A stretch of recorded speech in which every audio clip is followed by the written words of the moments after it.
In 1993, in Liverpool, England, a chilling crime unfolded, one that would etch itself into the collective memory and leave scars forever. Two 10-year-old children were responsible for a barbaric crime against another child, just 2 years old.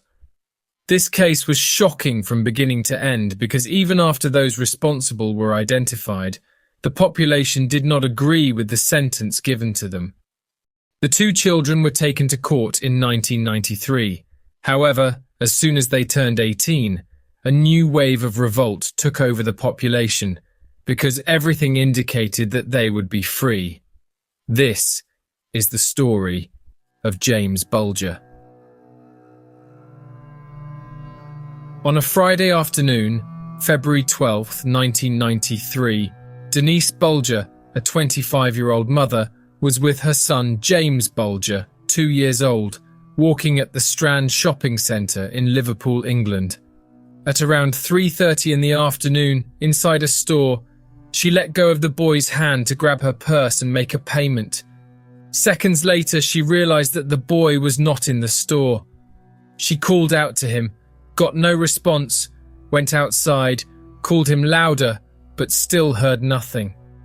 In desperation, she approached one of the mall's security guards to report what had happened. James Bulger was born on March 16, 1990, to Denise and Ralph Bulger. The couple had met in 1986 when they were both 18 years old. They lived in Kirkby, a town neighbouring Liverpool. In 1988, Denise became pregnant with a girl they planned to name Kirsty, but unfortunately the child was stillborn. In 1990, she gave birth to James, who a month before his 3rd birthday disappeared from her sight in that Liverpool shopping mall. As soon as the police became aware of the fact, they quickly requested images from the mall's security cameras, and it didn't take long for them to identify little James being taken out at exactly 3:42 p.m. The grainy images showed two boys who appeared to be teenagers were with James. One of them was holding James's hand as they walked out of the mall. The police began to track these boys' movements around the mall and noticed some strange behaviour. The two boys arrived alone, entered several stores where they played arcade machines and were caught stealing some items such as toys, batteries and a can of blue paint. Furthermore, they stopped in various public areas and looked around as if they were looking for someone. Until around 3:40, they saw little James at the door of a store, seemingly lost. They spoke to him, and James ended up holding hands with one of them. The search for James lasted 2 days. On the morning of Sunday, February 14th, a group of boys playing outdoors found James's body on a train line, 4 kilometres from the mall. The autopsy report revealed the horrific details of James's death. However, if I detail all the barbarity that happened to this boy, I may lose the reach of the video or have it demonetized. But I left all this information in the description of the photo of this episode on my Instagram, @Criminal Archives. The news of the kidnapping committed by 2 teenagers shocked the media, but the discovery of James's body and the manner in which it was found brought a wave of fear and hatred across the country. Everyone demanded that the police urgently identify those responsible. During the following week, more than 60 teenagers and several adults were interrogated. It was noted that over 30 people had seen 3 boys walking along the route between the shopping mall and the train tracks, with the youngest, James, crying a lot. Shockingly, only 2 people stopped to see what was happening. One witness was told by one of the boys that James was their brother, who had been injured while playing, but they were already heading home. The second witness was told that James was lost, but they were taking him to the police station.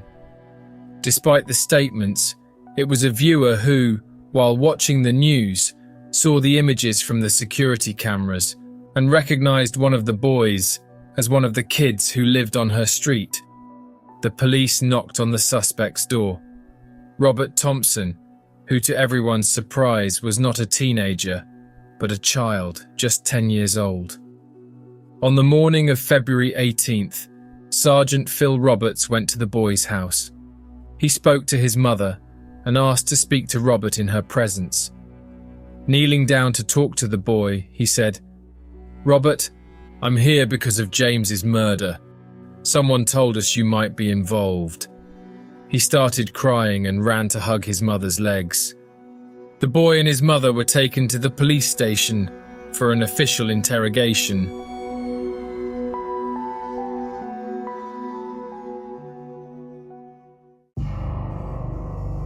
Robert Thompson was born on August 23, 1982. He studied at a religious primary school in Liverpool.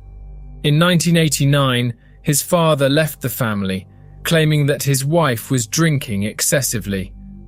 Robert was the fifth of 6 children. Although he wasn't initially aggressive, his temperament changed drastically when he was bullied by certain groups at school. In the first hours of conversation, Robert remained silent. He neither confirmed the crime nor identified the other person involved. Meanwhile, another police team was already investigating the school, and there they discovered that on Friday the 12th, the day of the kidnapping, Robert and another colleague from the same class named John Venables had skipped class. When confronted, Robert eventually confessed that he was with John and that he saw everything happen, but claimed he did nothing. John Venables was born on August 3, 1982. He has an older brother and a younger sister. John always had learning difficulties and therefore studied at a special school. However, his behaviour during classes was beyond what the school could manage. For example, during classes, he would spin around on the walls of the room, crawl under other classmates' desks, get up midway and knock over materials, paste paper with cruel mask drawings on his face, cut his clothes with scissors, in addition to other very dangerous behaviours such as physical fights. The tipping point was when he hung a classmate with a ruler. Due to these circumstances, John's school withdrew his enrolment, forcing his family to find another institution. His parents ended up separating months later. Their relationship was quite troubled, and it seems that both were unable to agree on John's education. So, at age 10, John was sent to a new school where he met Robert Thompson. In essence, these were 2 boys lacking structured family support and in need of psycho-pedagogical assistance who unfortunately crossed paths and influenced each other negatively.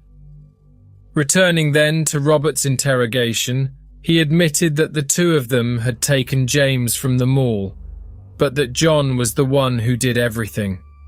What time was that? When was that? I don't know. So what did John happen? Don't know. He grabbed the baby's hand and just walked round the strand. And then he let him go loose then. Did he? When we were by the church, he let him go. And you were with John then? You shook your head? You shook your head? Yeah. I told him to take him back. You did what? Told him to take him back. You told him to take it back? Alright, Sophie. No, you're not getting all the blame. We're just asking your son. We're trying to find the truth. We'll make the blame. Wait a minute, Bobby. Listen.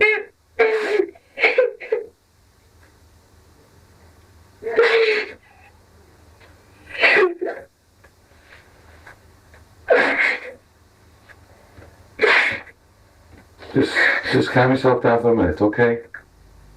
You alright? Yeah. The police did their best to interrogate Robert slowly.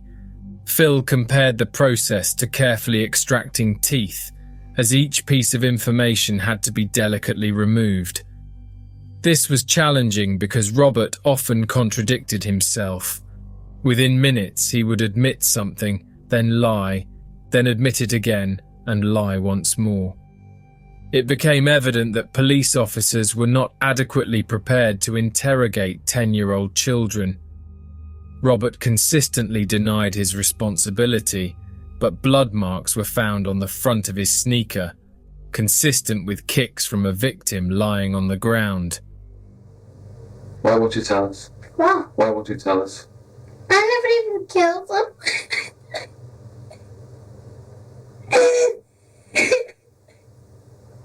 Bobby, What? oh no. I'll be over in a few minutes if you just tell him the truth. James threw a brick in his face. I don't know.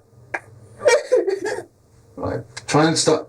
Right, we're getting there, aren't we? We're getting to the truth now. Yeah, well, I'm going to end up getting out the blame because I've got blood on me.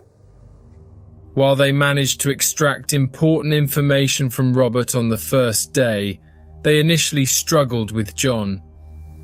He said that the two of you were in the Strand and that you saw the little boy. We never. And the God's honest truth. God's honest truth, I'm telling you, we never. He was too scared. He was probably too scared.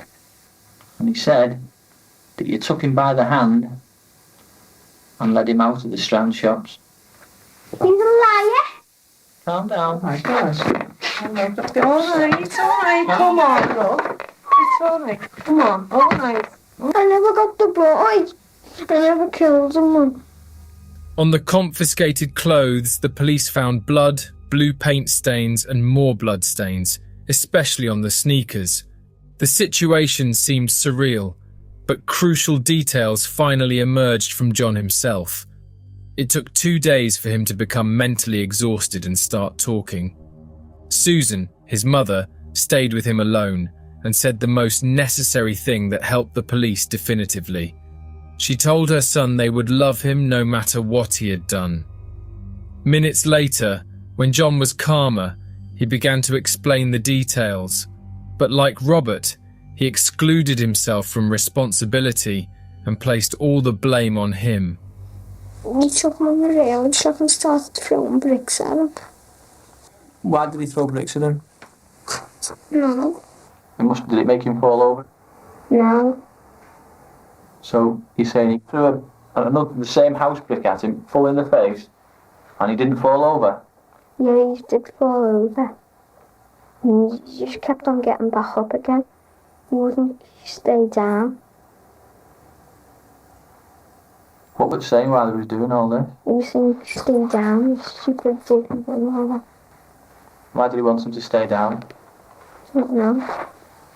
Wanted him dead, probably. The police had a challenging task, but eventually, both ended up confessing to the crime. They revealed that it was all a plan between the two of them, to abduct some random child, torture them, and then leave them on the train tracks, so that others would think it was an accident.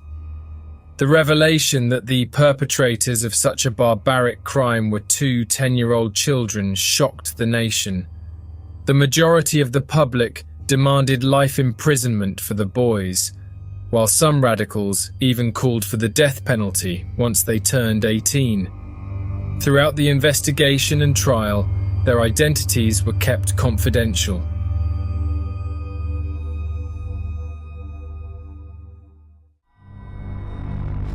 Nine months later, in November 1993, the hearings began. Both boys, now 11 years old, were identified as suspects A and B, because although the hearings were closed, investigation reports could be leaked, and as they were minors and the population was fervent, they had this confidentiality maintained. Some protesters outside the court managed to break through the police barrier and attack the boys' cars. The boys were tried as adults. They were accompanied by social workers and lawyers. They were not called to testify either for themselves or against each other. Both had acted together, as during the investigations it was clear that there was no evidence that one had played a more significant role than the other. In 1993, the law assumed that children up to 14 years old did not know the difference between right and wrong. However, the prosecution aimed to prove that John and Robert did. They planned, kidnapped, tortured, killed, and abandoned James's body equally. During the investigations, the prosecution also suspected sexual abuse, as James was found completely naked. However, this accusation was not pursued due to insufficient evidence.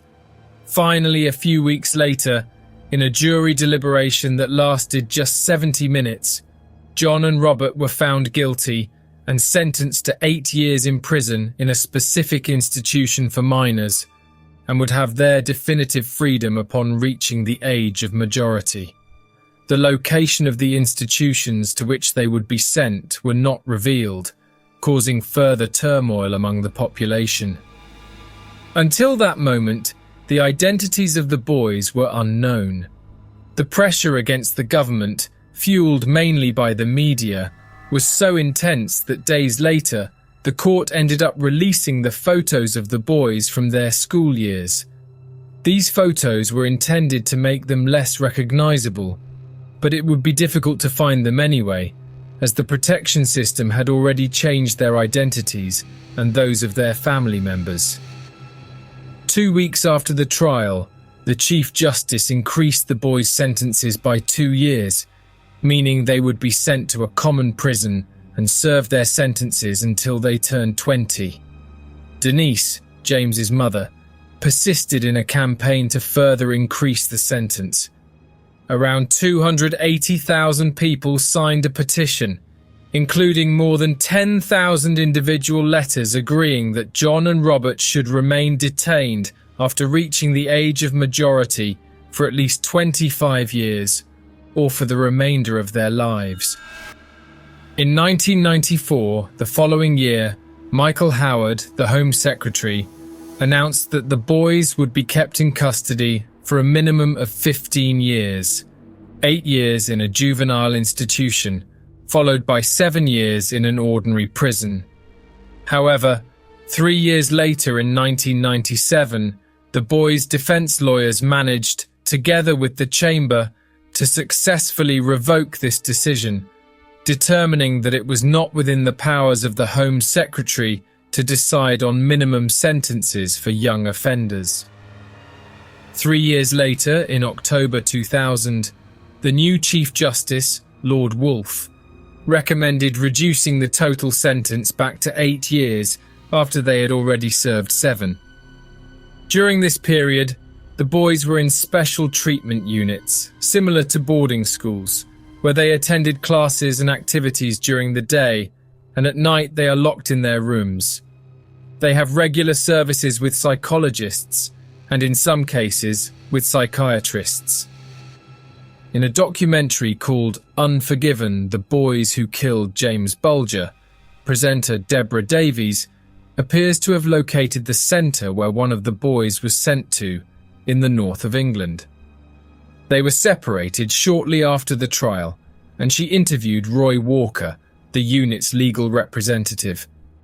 This documentary sparked further outrage among some of the population because it showed how children and adolescents were treated in the units. These facilities featured an internal school, individual educational computers, cooking classes, a games room, a sports court, a swimming pool, and even hot tubs. The public felt that this part of the documentary gave the impression that the boys were being pampered rather than punished. While I am not here to defend or criticize the system, I am presenting the facts. I will share an excerpt from the interview so you can form your own conclusions. On average, it costs somewhere in the region of £3,000 a week, but I regard that as an investment for the future. If I can effect positive change in a youngster, return them safely to the community, then perhaps we won't spend large sums of money by incarcerating them for the majority of their adult life. But for an awful lot of people, especially the victims of crime, they're not interested in any of that. They simply want to know, where is the punishment? I think by looking up a young person, 13, 10, 11, 12, 13, by restricting their liberty for a period of months and sometimes years, you are doing that. Even if you lock them up with an all-weather football pitch, a swimming pool, a gymnasium, a Game Boy, a television. Those are part of the things that young people need in order to develop a sense of worth. What do you want me to do? Do you want me to lock a young person up? Lock them up in an environment that brutalises them, that actually restricts their liberty in a sense that is negative? Or do you want me to effect positive change so that at the end of the process, young people come out having made progress and change and less likely to commit further offences? Mobility is time out of the secure unit and can take a number of forms. In the unit that I manage, mobility is always supervised by at least one member of my staff team, and that will, in a typical young person, will start with a small amount of mobility and perhaps build up to more extensive mobility.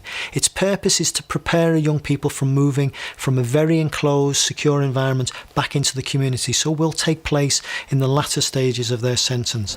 Sometimes it can involve simply starting off with perhaps an hour out of the unit and having a walk in a local park, moving up to perhaps going to following some educational type programme where they might go to a local museum to complete work that they've been undertaking education, perhaps to a local shopping centre to buy the clothes that they need from the money that they're allowed. And that's about preparing them for a return into the community. It's about promoting independent skills. It's about allowing them just to handle some kind of money.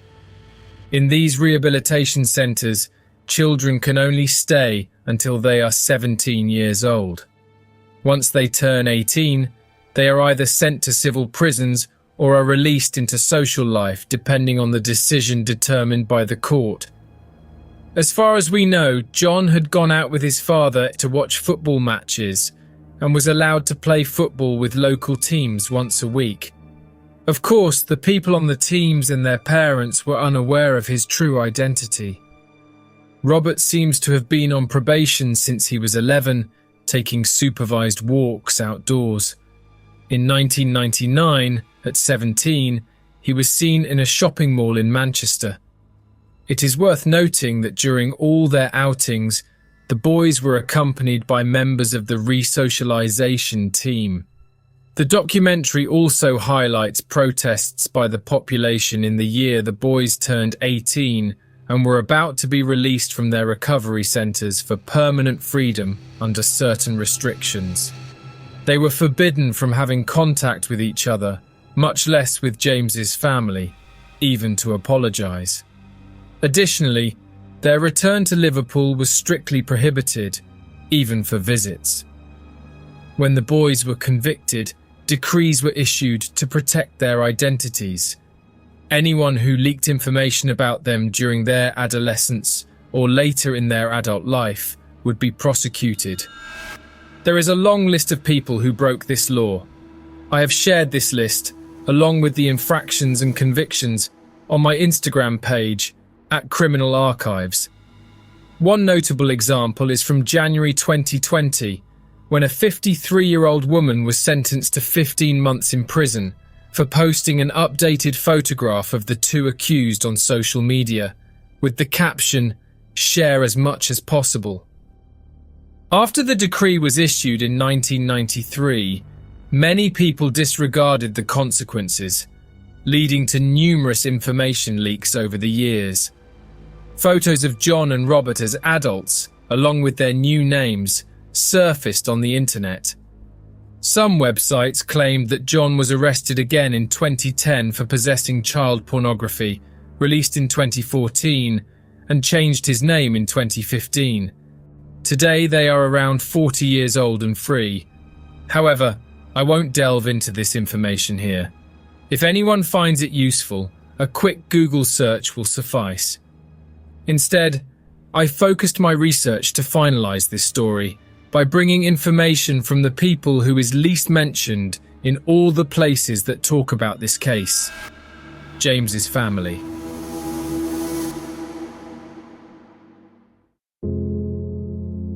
After the crime, that same year Denise became pregnant again with her husband Ralph.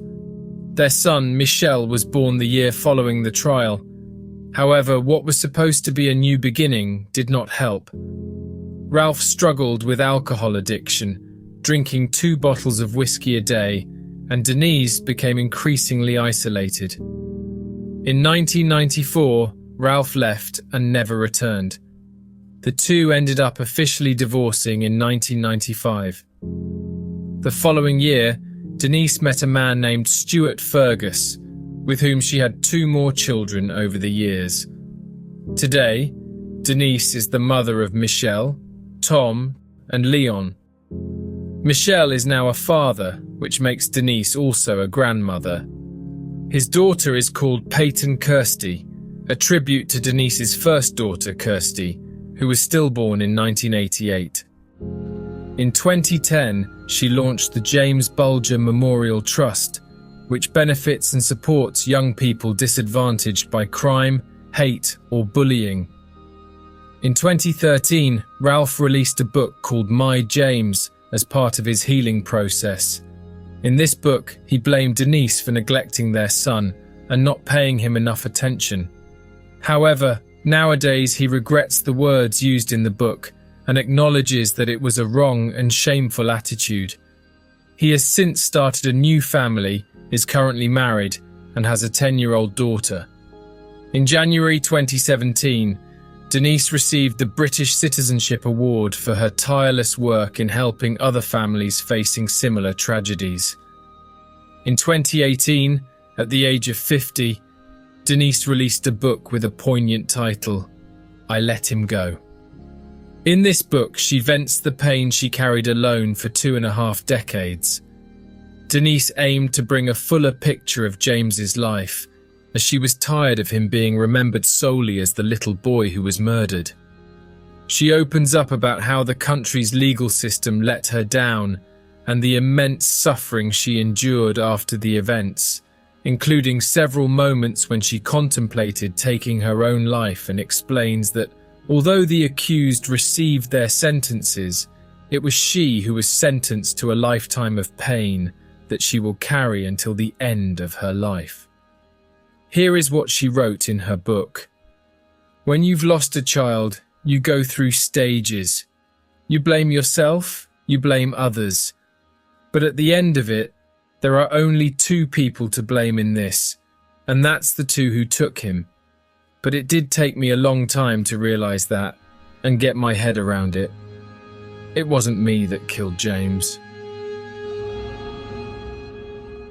We express our deepest sympathies to the victim's family.